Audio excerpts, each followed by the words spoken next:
the presentation today is about pointers. This is something that is not going to be so foreign to you. All of you have used pointers. This is more like a presentation that go over some of the things that we might not be aware of or maybe forget in terms of pointers and how you use pointers. The fundamentals of pointers is actually quite simple to understand, but I want to spend some time and this opportunity to kind of reintroduce pointers and the concept of references through pointers for you guys again. All right, that's me. I'm just going to skip. All right, let me just quickly go through some of the focuses for this presentation. Now, the first thing, again, going over some of the basic stuff that we may already know or just maybe need to know in terms of the under the hood of pointers. Go over some of the scopes of how pointers actually behaves in different scope, different environments, the processes, client server and stuff like that. And just the basic of how do you get the pointer, right? There are so many things in 4D that you use pointers for, whether it's from the language standpoint or anything on the form. So those are the things that you will have to deal with, especially dealing with some type of dynamic programming. I find it to be extremely difficult not to use a pointer when I try to do some complex stuff these days. So pointers is always there to facilitate my needs. And then just go through some of the validation of the pointer. These are, again, some basic stuff, getting yourself into some into a good practice mentality. All right, the fundamentals of pointers is quite easy to understand, and this is, again, just to recap. When you think of pointers, it's basically some kind of object that refers to a value that resides in a specific location in a memory, okay? And in terms of 4D or any kind of programming language, you probably can relate to, like, especially in 4D, a bunch of these stuff, like variables, arrays, and array elements, table, fields, anything that 4D put into the memory at that time are fair game or subject to be available for a pointer to be referenced to.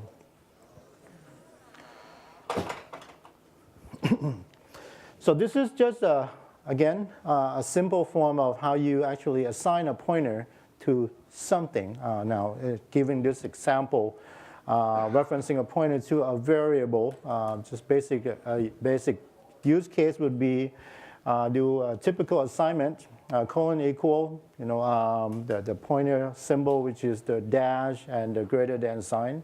And that's how you assign a pointer to reference a variable, or if it is something else, such as a table, the same format. Dereferencing basically meaning that you want to get the value, right? You want to access the value that is being referenced by that pointer. In reverse from referencing, you put now the pointer symbol at the end of your pointer, which is on the other side now. So we have a variable to get pointer dereferenced at the end. So that's kind of a simple way to dereference in 4D pointer. Now, I just want to kind of give you just a picture of what happened in a memory, right? When we have a pointer, or we're using a pointer to reference something. So I'm going to give you just a simple analogy of having a memory location that represents in that way. We'll start with a simple method like this. So we have 4 lines of code. Starting from the top, we have ctext declaring a variable, right? A variable, and then you do an assignment of the variable. Later on, I'm declaring another pointer variable. And then I'm going to do an assignment. So for each line, it actually behaves differently. So for the first line, we do a declaration of a variable. Now in 4D, basically 4D, put a variable as a container, assign it to a specific location in a memory.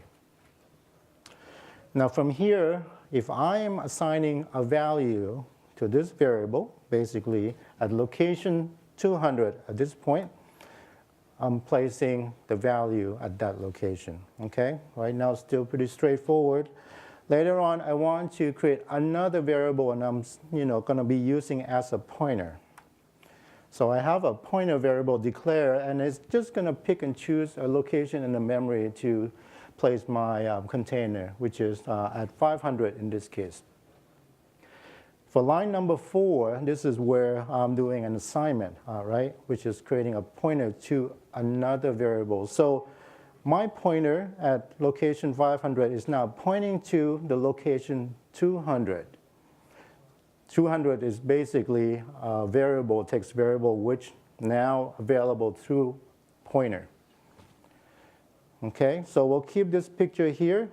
I'm going to add something to it at the bottom. So let's add 2 more lines.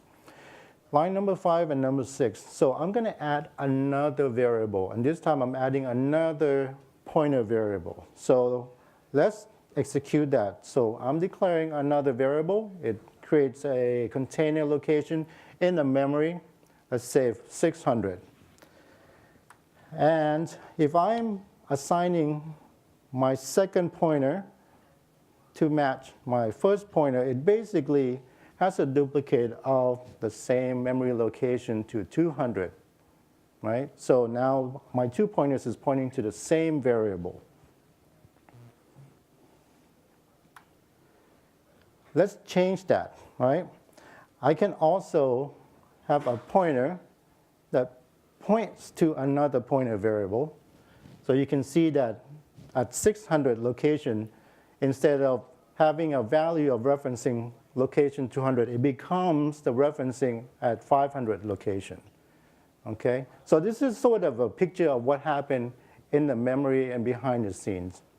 Okay, so once you get this picture, everything else will come really natural. So this is part of the referencing. So dereferencing, let's keep the same exact memory space that we have for now. Let's go to another method. I'm going to have 2 lines of code here. Start by declaring a text variable. So executing the first line. So in this case, 4D again. Put my variable at specific memory location. In this case, it placed my variable at 800 location, okay? And then line number 2 comes in. What I want to do is I want to get the value back from my pointer, which is at this point is at 500 memory location. When I'm doing dereferencing, it means that I am now can go to my text var, which again, it goes kind of like a picture right there at 200 and retrieve the value hello, send it back to my text, which is a local variable, and that's how I get the value. Again, there's a lot of pointing and referencing going on, but at least you can see the picture of what's happening here. Now let's say I'm changing line number 2 from my pointer to my second pointer, okay? So this is a little weird now, right? Because my second pointer is actually referencing another pointer variable at 500. This actually doesn't, as what I'm writing here, doesn't really work. If you're trying to execute your code as is, you will get an error, right? Because you can't return the reference that is a pointer reference to a text variable. So what do? From here, if you really want to go all the way to the location 200, then you add another dereferencing pointer there. Now, why you want to do this, I don't know, okay? What I want to show you is basically this is sort of how it behaves. Yeah, Chip? Yep, hold on. Mike. I gotta be very good about this. I want your voice on the video for evidence. Does that syntax actually work? Yeah. Really? 'Cause Yeah. usually I've had to put the first dereference inside a set of parentheses to get Yeah. that to work. It works.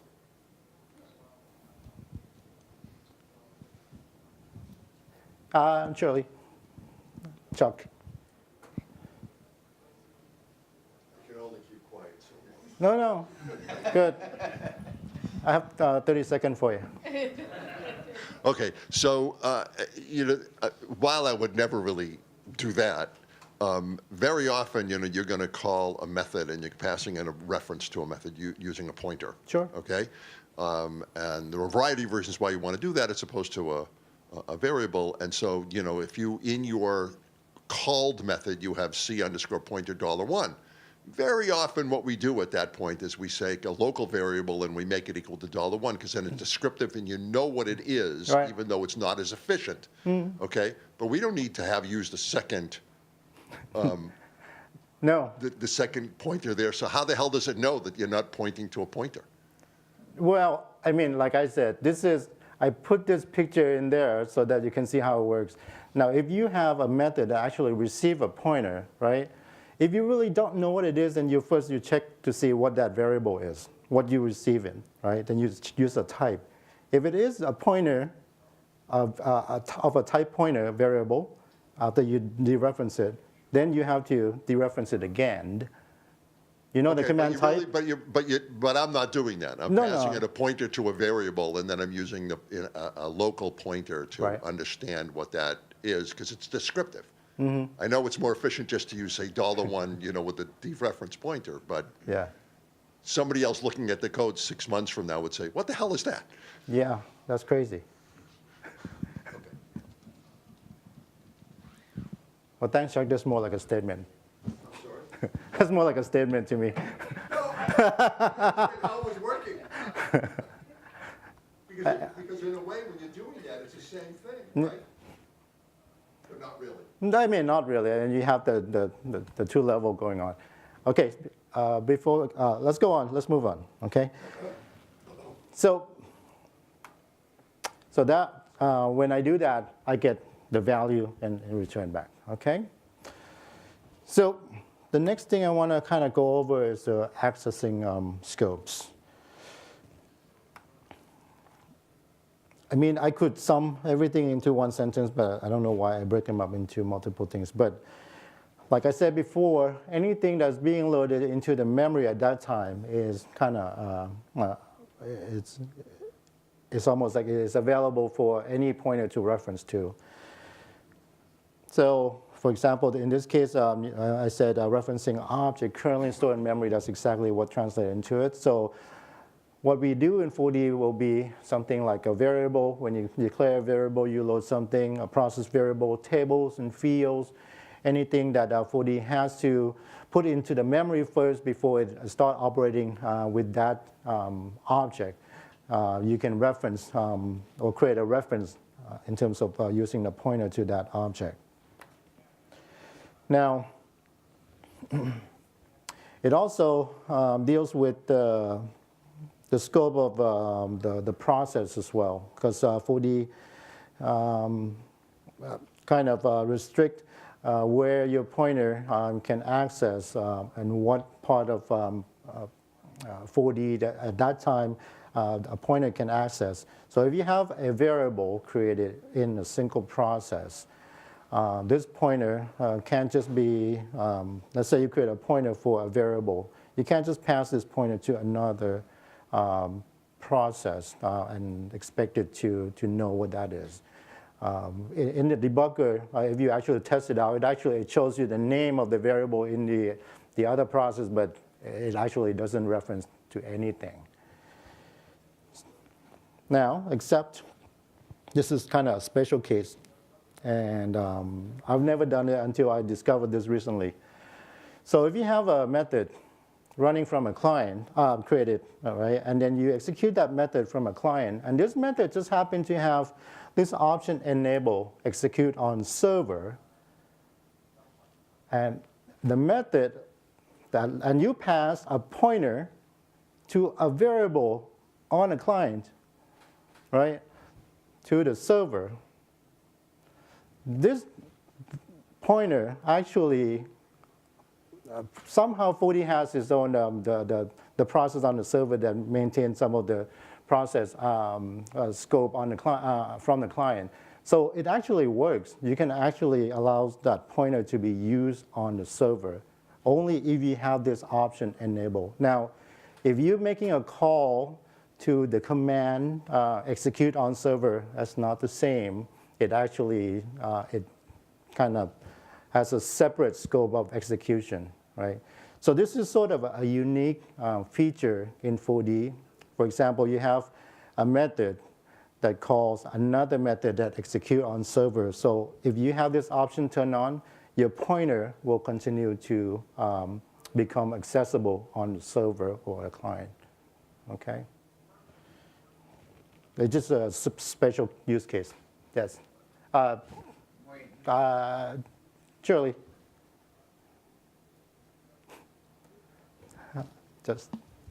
Justin over there.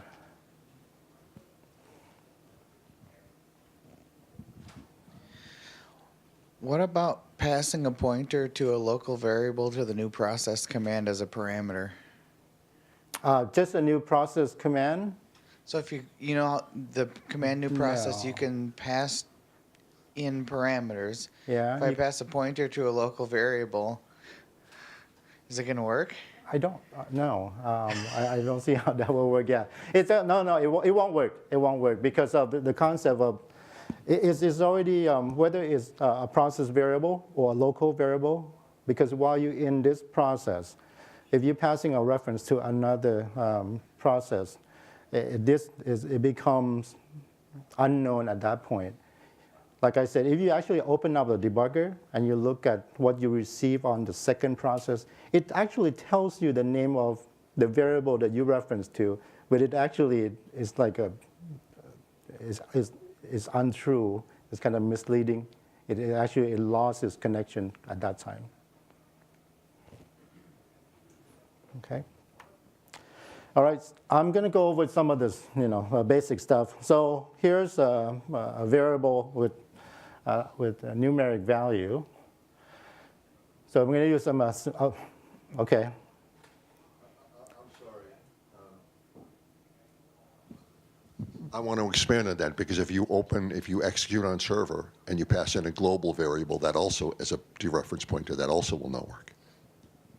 Execute on server command. Execute on server, yeah. In other words, instead of a new process. Well, you might have to prove me wrong later, but not in here.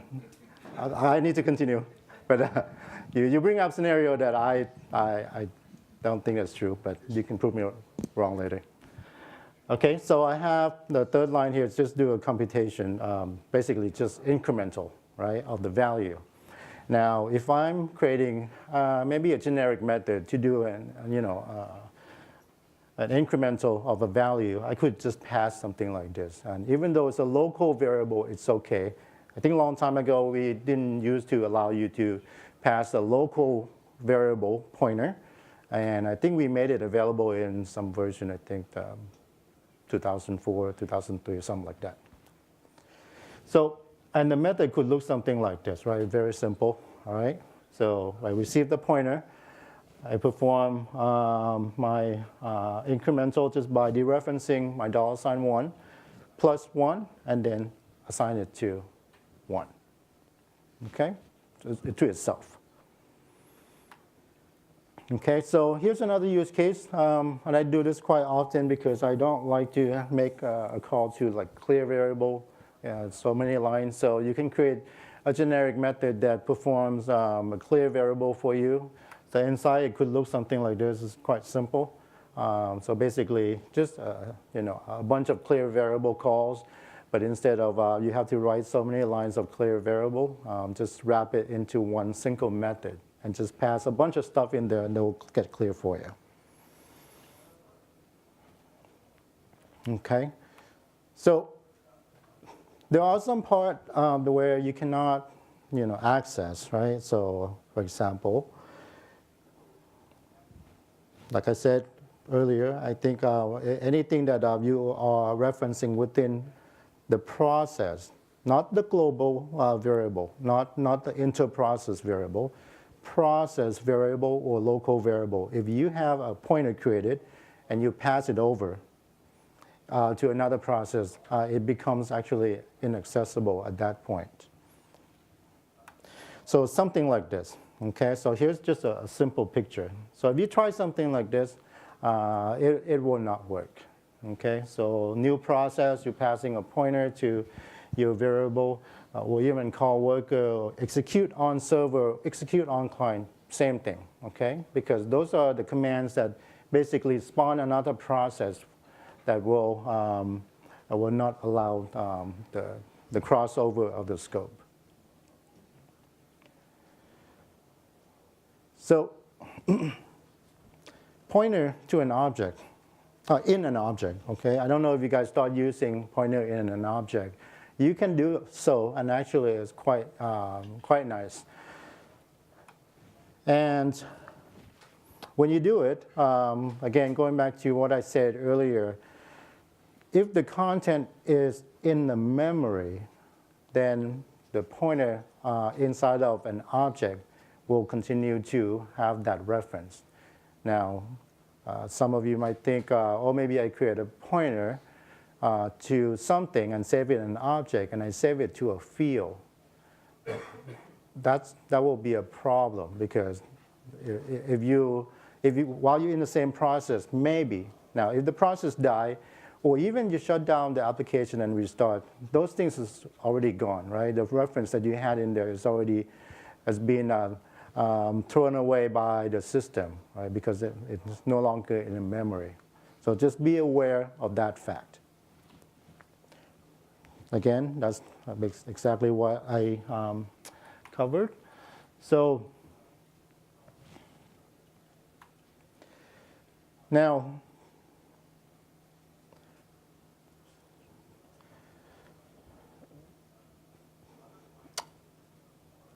object is not a shared object. Not sure what that means, actually. I forgot. Well, let's just skip. Let's pretend we didn't see that. I might have wrote something and I forgot to remove it. There is a new shared object. But in the context of what I want to say, I probably wrote something really quickly and I forgot to remove it. But let's go on to the example of using pointer inside of an object, okay? Because that's kind of the scope of what I'm trying to go through here. So we have a variable, text variable, and I can create a reference or a pointer and assign it as a property inside of my object. So in this case, I'm using the command new object. And I specify my pointer, which is the name of my property, and I just do the pointer assignment to my variable. Once it's in the object, okay, within the same process, I can access that reference just by doing something like this, using obget, okay, that will return me the pointer, except that I I can't even say it. My tongue is going numb. So I basically using the is pointer to make sure that my return is in the form of a pointer, okay? And just dereference it at the end. I mean, this is kind of a lazy thing. Most of the time you probably check to see if it's actually there first. Or you can go with a dot notation, okay? So this format works as well. Now let's say you're passing your object into another method. Okay, so that method could look something like this.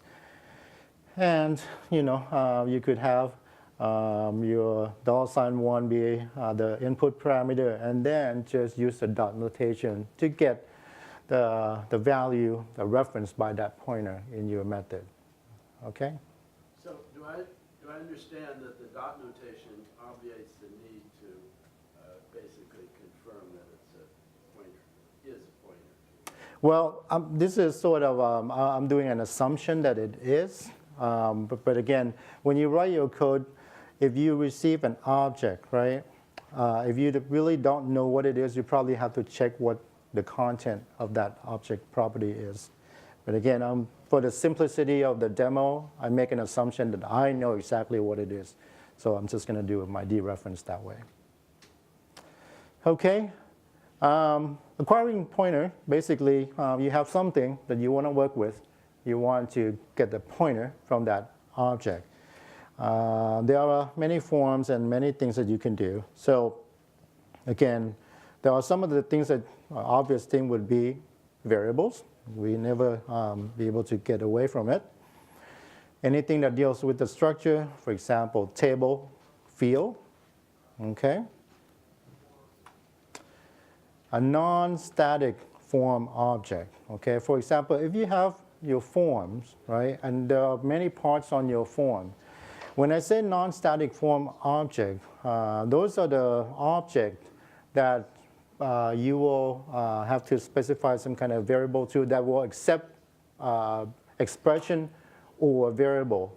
Or you can think of any object that has the object variable, object method, stuff like that. So you can acquire the reference to those objects through pointer. Let's say variables. So we have this kind of the format and the syntax. So if you have a variable, then you reference your variable that way, whether it's local, process, or inter-process variable. Now, in some cases, you have a name of your variable, right, or whatever that is, and you don't really know how, you want to be dynamic. So the command get pointer is actually something that you can use to acquire the pointer from that variable. Now, we have tables and fields. Again, the syntax is the same. Or you can use the command table by passing in the table ID number, and then you'll be able to get the pointer back. For field, similar fashion, there's a command that allows you to get the pointer from a field. You just have to know the table name and the field, table number and the field number. So there are many ways that you could do. Sometimes it's better to build some kind of a generic method, right? If you want to get a pointer from a table name, this is sort of one way to deal with it. You get the name of a pointer passing into your own maybe generic method and just kind of go through, get table titles and the list of the matching name, and the corresponding value will be the ID, which you will pass to the table command, right? The problem with this is that if you have a bunch of invisible tables, okay, if you turn on invisible to any of your tables, they will not be included in here. Maybe in some case you want to include that invisible table in your as an option to get the pointer from. So you have to go with this different look of the method. So you could use begin SQL, end SQL, and do the select from the user tables, right? This will give you the list of all tables and corresponding table ID, which you will, again, put that ID into the table command that will get you the table pointer, okay? Similar to the table, if you have a field name, for example, table name, field name, and sometimes we deal with those text value, we're trying to be dynamic. We get those value and we want to match, where's the pointer for these things is.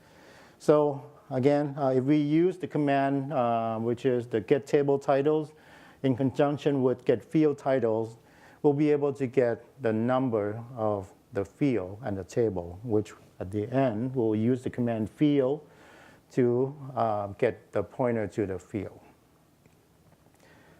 Same as the table. If a field is set to invisible, they will not be included in this part. So if you want to, bypass that exception, then you have to kind of use this technique using the SQL instead, okay?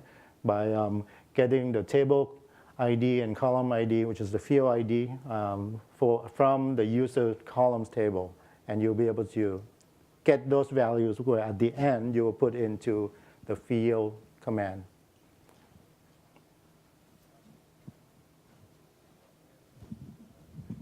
I'm sorry, just as a note, you have a problem in both of those because if you have deleted a table or deleted a field, that field number or table number you're passing in may not be valid. You have to say if table exists or field, whatever I don't remember exactly the command. Okay. But do you want to get a pointer to a deleted table? No, but that's the point. But if you have code that's passing in a number, it might have been old code. You might have deleted that table, created a new table for the same thing. You don't know that, so you have to, right? Right. But again, I haven't checked that. But yeah, you have a point. Okay, so these are the different techniques that you can apply to your implementation to get pointers generically. For form object, this is not from the language object. If you have form object, there are several options, right? And this is really important because when you work with a dynamic user interface, you want to be able to gather and get information dynamically without having to hard code things. So using pointer is one way to do that. And one of the commands, which is object get pointer, give you several, maybe I think 4 selector. So the first selector is for the current object. Now while you're in that object already, you can get the pointer, and which means that this code would probably be inside of the object method. Or you can reference by using the name of an object, right? Because you can have a bunch of objects, and each one of them will always have unique name, and you can specify the name and get the pointer that way.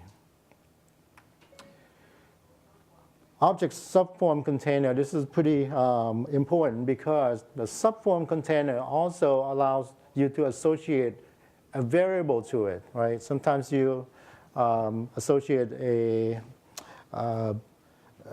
numeric variable or any kind of variable that you want it to represent that subform object. And I use that trick quite often to do an incremental, the value to see if the subform needs to be updated or not. So by using this technique, you'll be able to get the pointer and work with it that way and find out what the value, the current value is being set to the subform variable. Or the current focus object. So it doesn't matter where you are, as long as that object is being focused at that time, you can get the pointer from it. Let's see, and this is one, again, self has been around for a long time while you're in the object. This is sort of similar to calling the command, the current, get object current selected for the last command I show you, okay? Now, a lot of time when you get a pointer or work with a pointer, now, if you know exactly what you're working with, then that's great. Sometimes you don't, right? Sometimes maybe you create a generic method that you share with other coworkers or in different projects. You kind of want to give yourself a way to validate to see if it actually validates or not. I'm going to give you a simple method here. I'm taking a pointer. So at this time, I'm making an assumption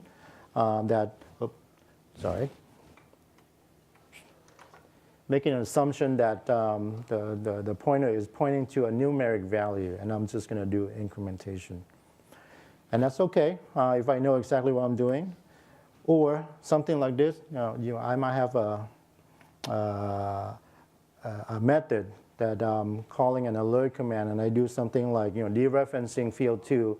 Well, if I know exactly what field 2 is, that is either it's a text or it is an alpha field, then it's okay. What happens if it is a numeric, right? Then I will run into a problem. But again, I'm hard coding this for you, but a lot of times, sometimes the pointer is being passed to you as a variable, so you don't really know what's inside. Same as the bottom there. So here's another example. I'm making an assumption right away that this is the pointer to some kind of array, right? A numeric array. So I'm going to do sum of all elements in my array. So it's okay if I know exactly what I'm passing in and what I'm working with. The problem is sometimes I don't, and it will cause a runtime error. So again, this is another example using the same concept if I'm making an assumption, blah, blah, blah. So one of the things that is nice, especially with the introduction of the null command, you could use this command to check to see if it is null or undefined. Like I don't know if you attend Lauren, I know yesterday. In terms of a comparison operator, comparison like this in the if or any kind of logical comparison, if you use the null command, it basically checks to see if it's actually null or undefined, and it kind of make an assumption that both of them are equal. So in this case, I would check to see if my pointer is null, or if it is not null, then I perform something inside of the if statement. Or another command that's quite useful, if you have a pointer and you don't really know what that pointer is pointing to, if I'm expecting particular type of data that I'm going to work with, then I will use the command type with the pointer dereference inside to find out what type of the variable or that object is actually matching to what I'm looking for or not. If it's not, in this case, if it's not a long int, I'm not going to do anything, or I can just do an alert, an error handling at that point. But if it is what I'm expecting, then I continue with what I'm trying to do. Okay, so a pointer that you receive, sometimes you can do a quick comparison to see if it's a table or not, matching by using this kind of syntax, right? So let's say I have a pointer, and if the pointer is actually a pointer to a table, and I'm going to check using that syntax, then I will continue to do what I want to do the next line, otherwise skip it. So this is sort of a quick way to check to see if the pointer of the tables are matching or not. Or you can just do a nested, something like this, or even start from the top. Check to see if it's null. If it's not null, then you know that it's actually referencing something for sure.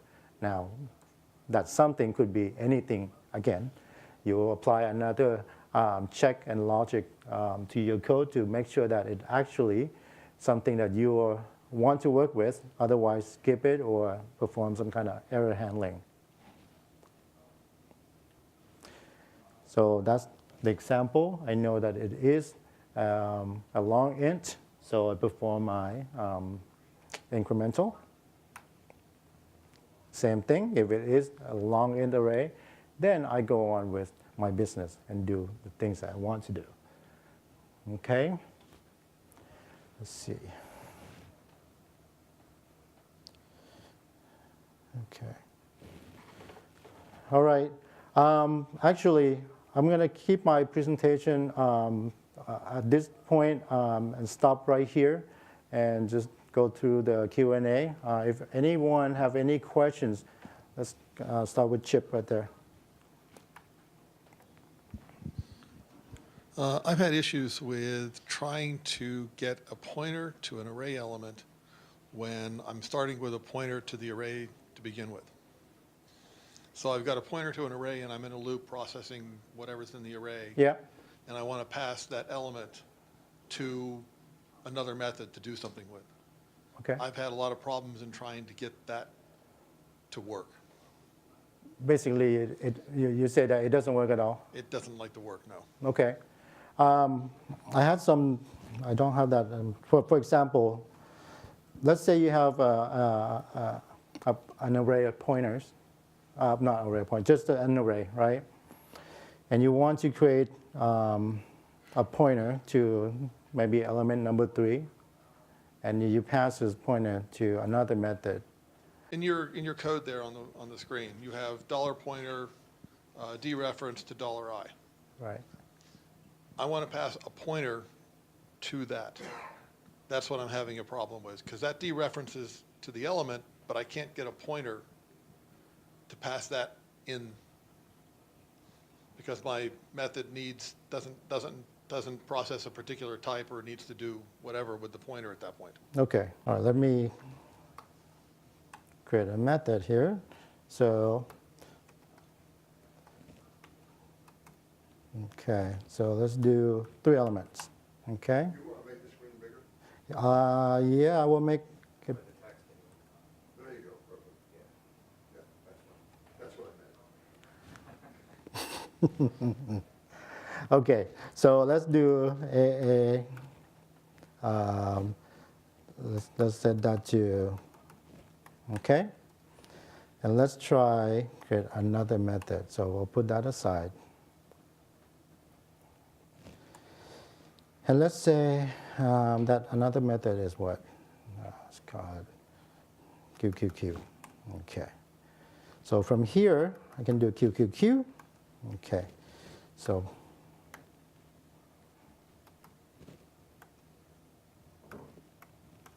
okay. No problem. That's Still not quite it. that's not what you were asking? Not quite it yet, no. Okay. So set up a $pointer. Okay. So dollar pointer. Points to AA. Okay. Okay. Okay. Okay.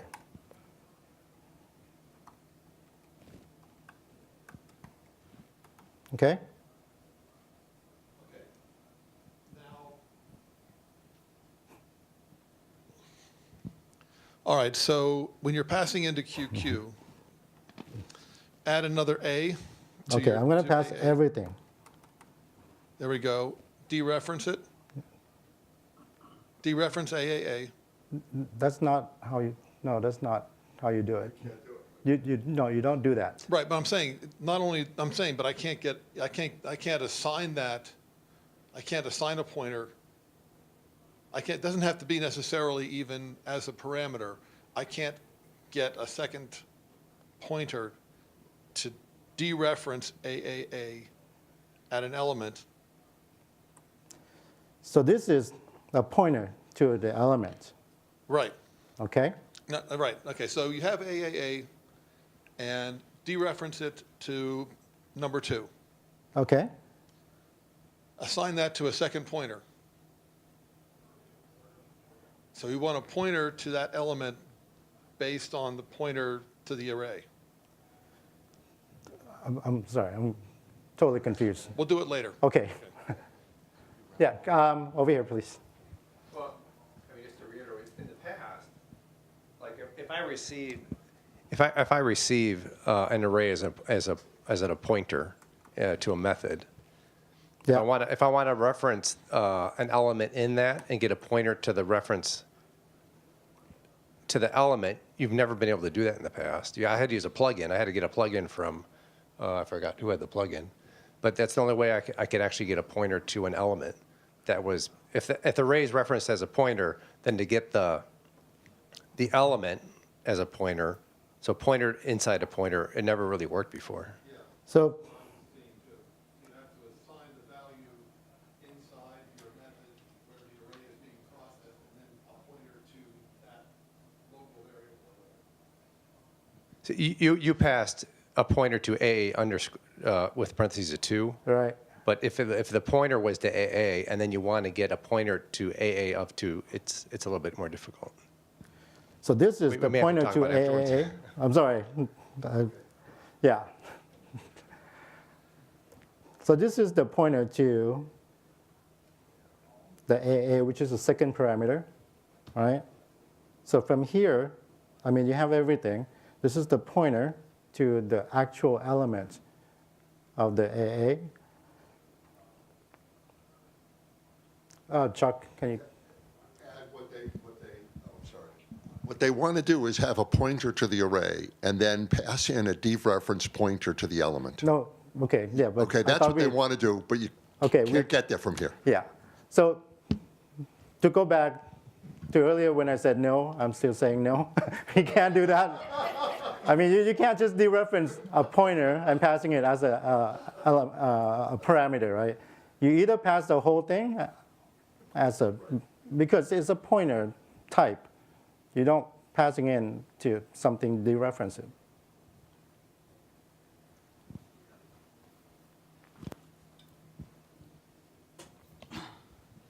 So you're not allowed to point. You're not allowed to send a pointer into a new process, right? But you're allowed to assign a pointer to an object. You can pass an object to a new process. What happens if you try to access that pointer then? Well, again, the pointer that is referencing something, right, from one process and you pass to another, that something has to be accessible. Now, if you're passing in a pointer to an inter-process variable, then that's okay. If that pointer is pointing to a local variable or process variable, that's not okay. Whether it's just a straight pointer or it's something inside of an object, it's the same thing.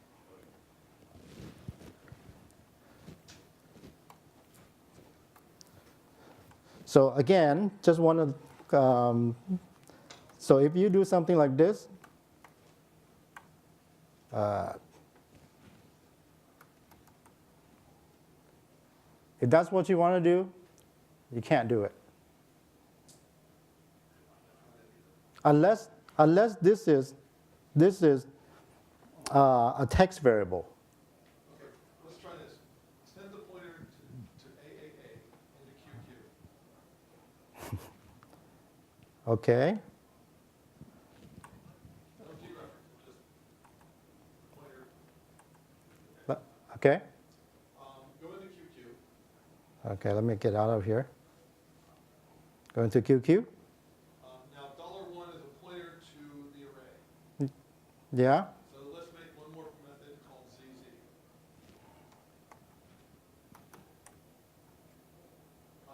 In QQ, in process in method Q, you have $1 dereference number 2, set bracket number 2.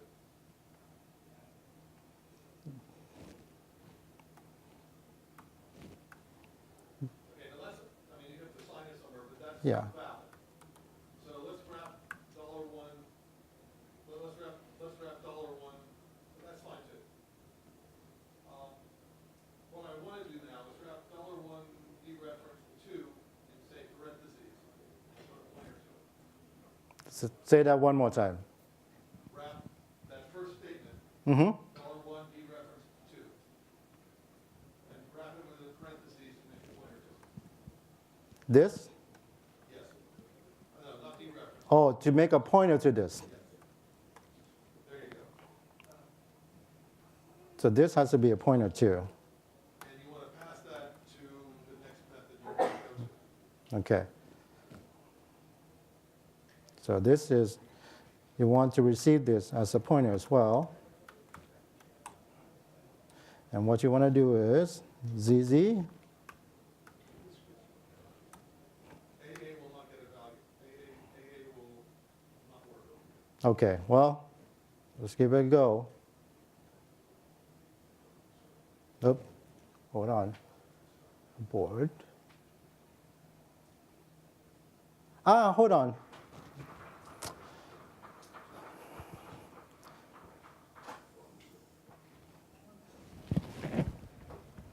It doesn't even go here. Hold on. Right, it won't make the assignment. Yeah, the assignment, this doesn't really matter at this point. So you're passing here, and you're trying to create a pointer from here.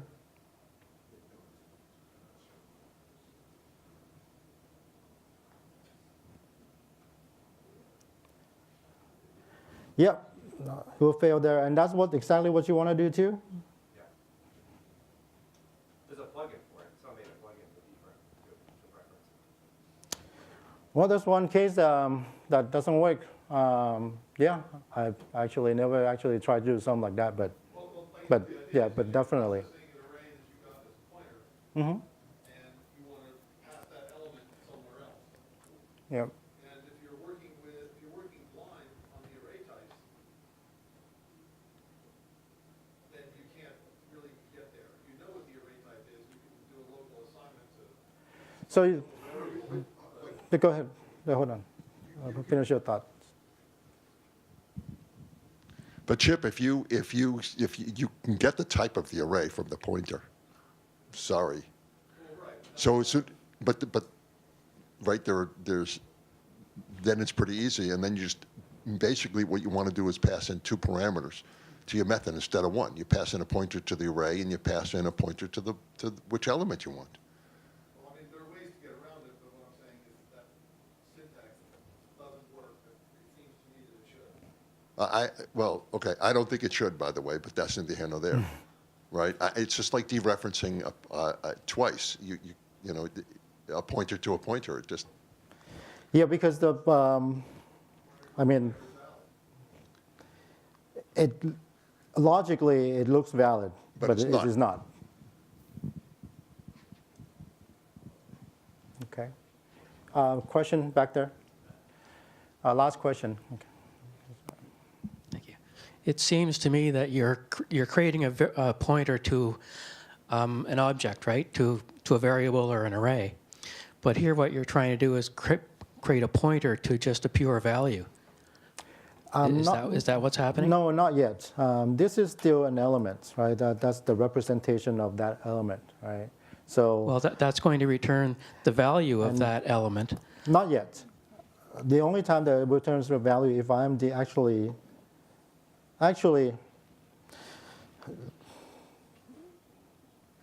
You know, if the second element has the word hello, then that's returning the word hello, and you can't create a pointer to that because it's not something that has an explicit memory address. you could still do this type of syntax if it's not in this form of $1 passing in, like I said, like I did before earlier when I do something like this. So